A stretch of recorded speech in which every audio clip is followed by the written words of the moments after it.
जय हिंद दोस्तों, आप सभी का इस चैनल पे स्वागत है। इस परिवार में स्वागत है। आप लोग इस पे जुड़िए इस चैनल से। जैसे कि कल तक विकसित संसाधन तक हुआ था भूगोल का, तो आज हम पुनः उसी जगह से स्टार्ट कर रहे हैं। बिना टाइम को गवाए चलते हैं।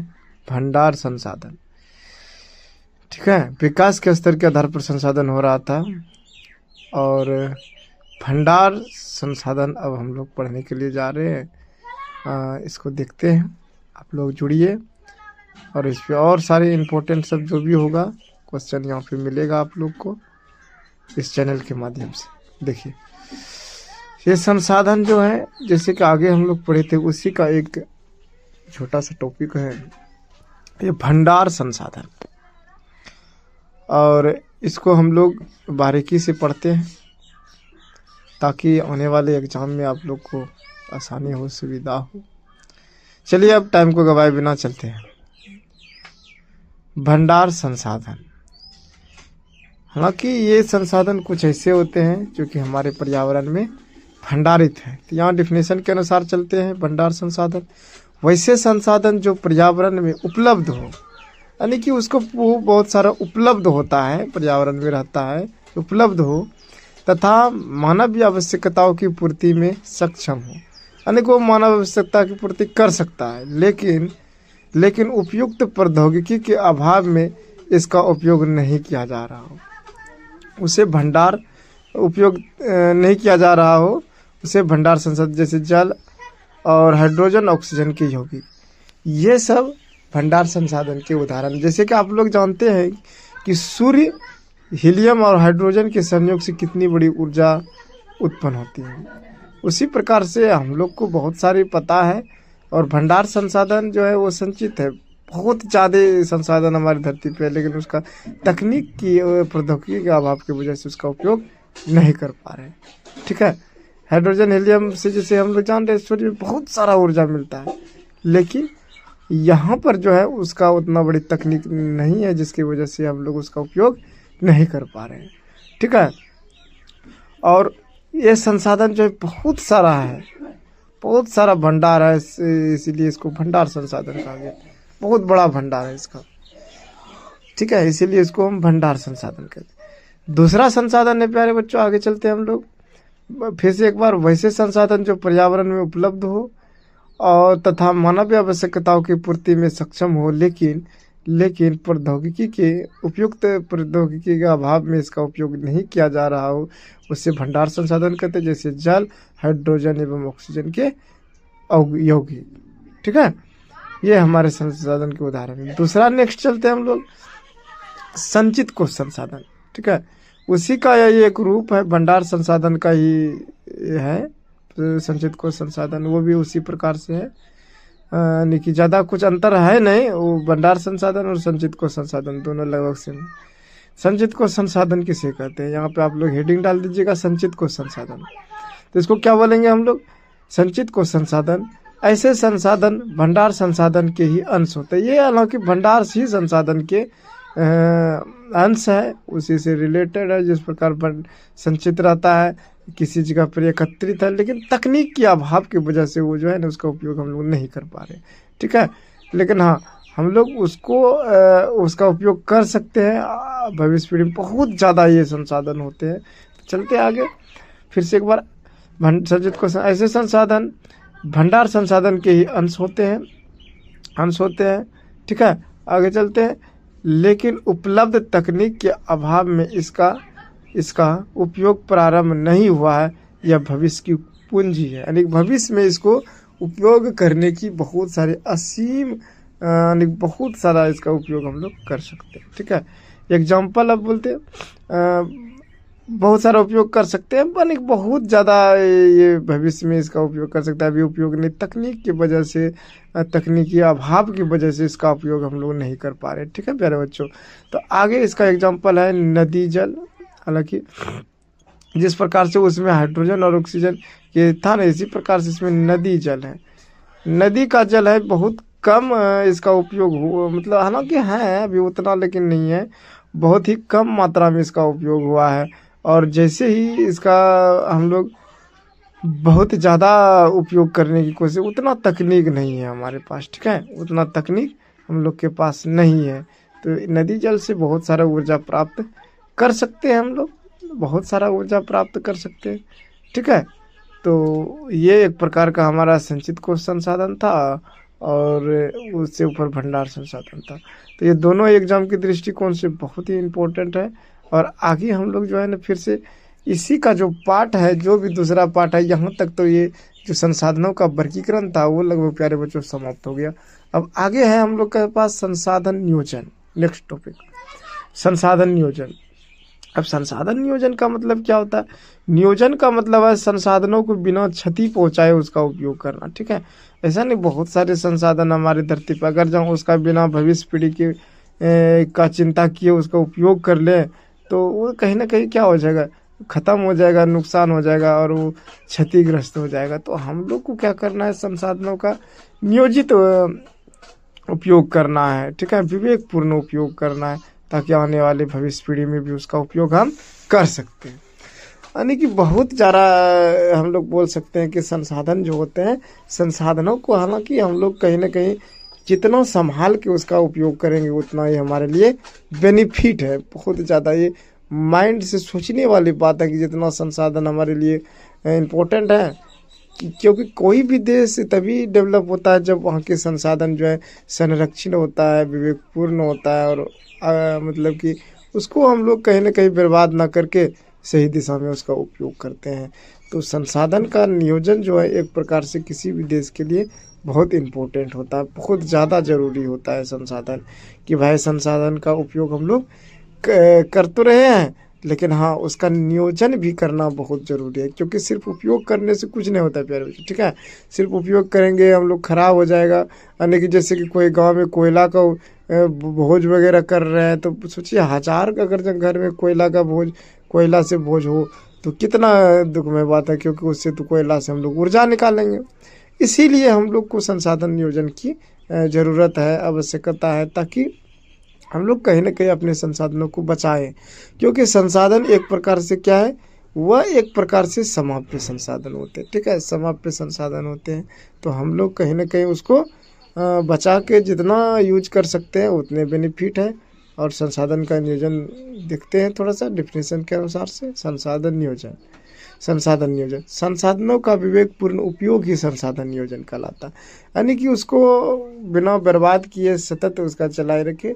और उसका जरूरी क्यों पड़ता है, क्योंकि किसी भी देश के संसाधनों के समायोजन तथा संतुलन के लिए संसाधन नियोजन आवश्यक है। ये इम्पोर्टेंट है प्यारे बच्चों, इसको आप लोग लिखिएगा ज़रूर, एग्ज़ाम की दृष्टिकोण से भी बहुत बढ़िया है।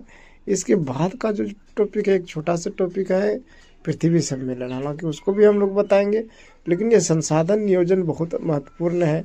उसको जो है आप लोग कॉपी में नोट करके अच्छी तरह से लिख लीजिएगा, उसको उतार लीजिएगा कि भाई संसाधन नियोजन क्या, डायरेक्ट एग्जाम में आ जाता है संसाधन नियोजन क्या है, ठीक है। और उसको आप लोग लिख लीजिएगा संसाधन नियोजन को। तो बहुत ही इम्पोर्टेंट है ये भी टॉपिक हमारे पास, संसाधन नियोजन। उसके बाद पृथ्वी सम्मेलन से रिलेटेड कुछ क्वेश्चन होगा। चलिए आइए देखते हैं हम लोग पृथ्वी सम्मेलन से रिलेटेड कुछ क्वेश्चन, ठीक है, क्योंकि वो भी क्वेश्चन हमारे लिए बहुत इंपॉर्टेंट है। वहाँ पे 3 पृथ्वी सम्मेलन के बारे में हम लोग के पास दिया गया है कहीं ना कहीं, ठीक है। संसाधन नियोजन के बाद एक टॉपिक है संसाधन संरक्षण। ये एक छोटा सा टॉपिक है प्यारे बच्चों, इसीलिए इसको उतना हम करने रहते। संसाधन संरक्षण क्या है, एक प्रकार से संसाधन नियोजन का ही भाग बोल सकते हैं। संसाधनों को बचा के ही रखना संसाधन संरक्षण हो गया, यानी कि बेफजूल उसको खर्च नहीं करेंगे। जहाँ इसकी ज़रूरत है, जहाँ इसकी आवश्यकता है, वहीं पर संसाधनों का हम लोग उपयोग करेंगे। तो यही संसाधन संरक्षण हो गया। बाकी बात और कोई मतलब उसमें है नहीं कुछ। संसाधन संरक्षण सोशल साइंस है प्यारे बच्चों, अपने से आप जब तक नहीं लिखिएगा तो नहीं होगा ना, उसको थोड़ा बहुत अपने से लिखना ही पड़ेगा, ठीक है।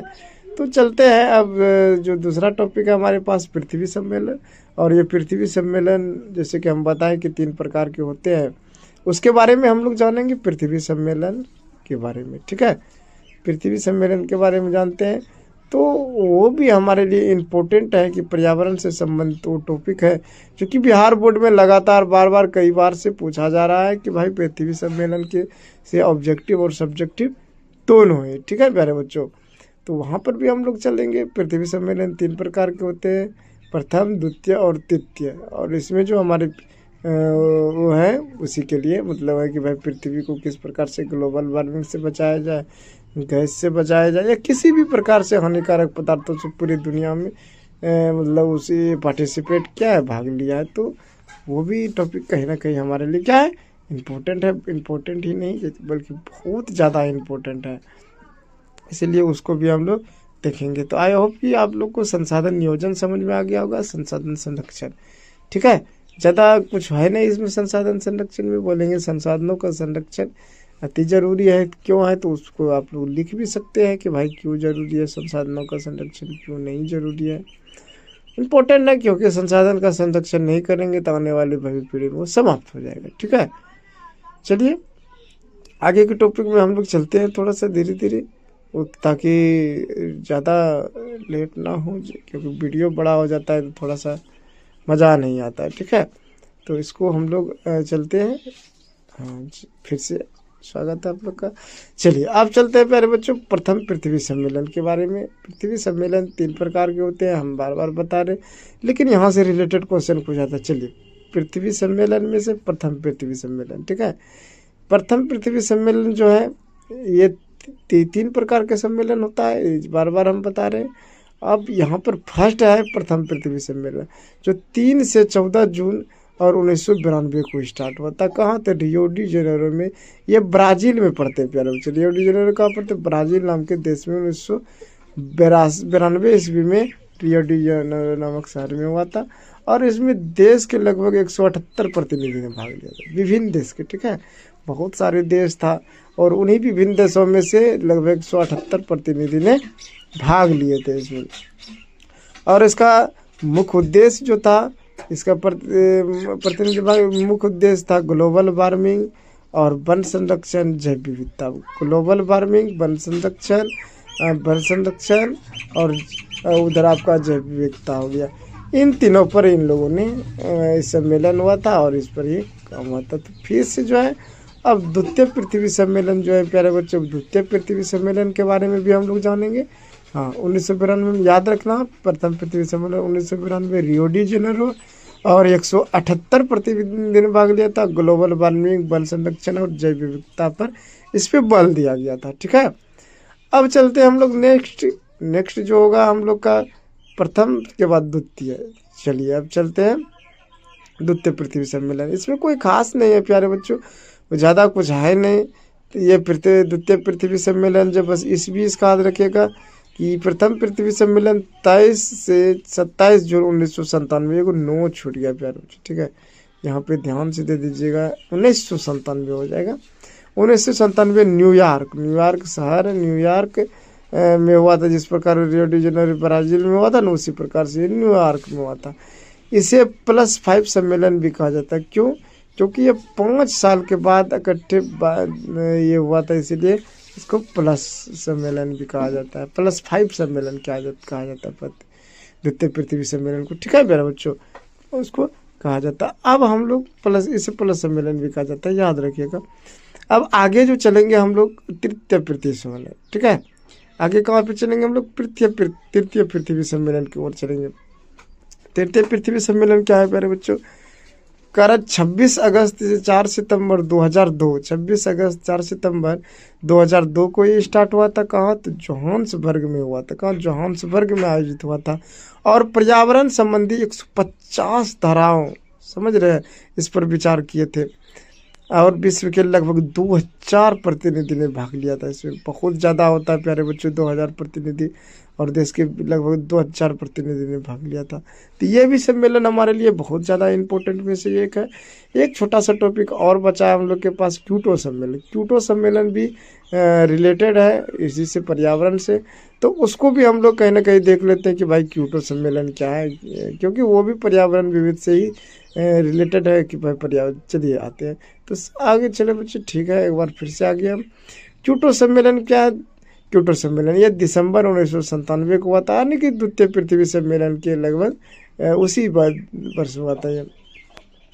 और ये पृथ्वी को ग्लोबल वार्मिंग से बचाने के लिए लगभग विभिन्न देश 159 देश ने भाग लिया था इसमें, ठीक है, 159 देश ने भाग लिया था इसमें।